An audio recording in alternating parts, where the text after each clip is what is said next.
થયા છે? રાજકોટ મહાનગરપાલિકાના વિવિધ શહેરી પ્રાથમિક આરોગ્ય કેન્દ્ર ઉપરાંત પીડીઓ અને પીકેએચ ખાતે નોંધાતા જે IHIP છે એના આંકડા મુજબ જોવા જઈએ તો ગત સપ્તાહે રાજકોટ મહાનગરપાલિકા શહેરી વિસ્તારમાં એક મેલેરિયાનો કેસ ઉપરાંત ડેન્ગ્યુના 3 કેસ છે નોંધાયેલા છે. આ ઉપરાંત જોવા જઈએ તો ચિકનગુનિયાના કોઈ પણ કેસ નોંધાયેલા નથી. ઉપરાંત જોવા જઈએ તો શરદી ઉધરસના તાવના કેસોમાં આંશિક ઉછાળો છે એ નોંધાયેલો છે. 1228 જેટલા કેસ જે છે એ ખાસ કરીને શરદી ઉધરસના નોંધાયેલા છે. આ ઉપરાંત સામાન્ય તાવના 790 કેસ નોંધાયેલા છે.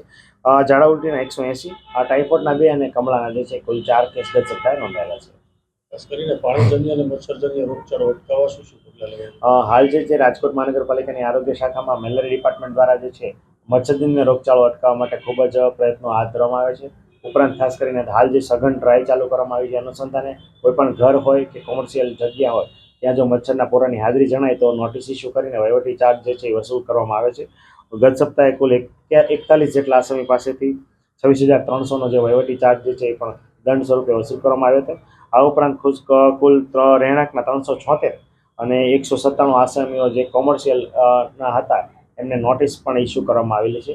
આ ઉપરાંત જોવા જઈએ તો પાણીજન્ય રોગચાળો અટકાવવા માટે ખાસ કરીને રેસિડ્યુઅલ ક્લોરિન ટેસ્ટ અમારા MPW દ્વારા દર સપ્તાહે રેગ્યુલરલી પાણીના વિતરણ સમયે જે છે પાણીમાં ક્લોરિનની માત્રા સુનિશ્ચિત કરવામાં આવતી હોય છે. એ અંતર્ગત કુલ 778 RCT ટેસ્ટ કરવામાં આવ્યા હતા અને તમામમાં પાણીની માત્રામાં ક્લોરિન જે છે એ સુનિશ્ચિત છે એ જણાતું હતું.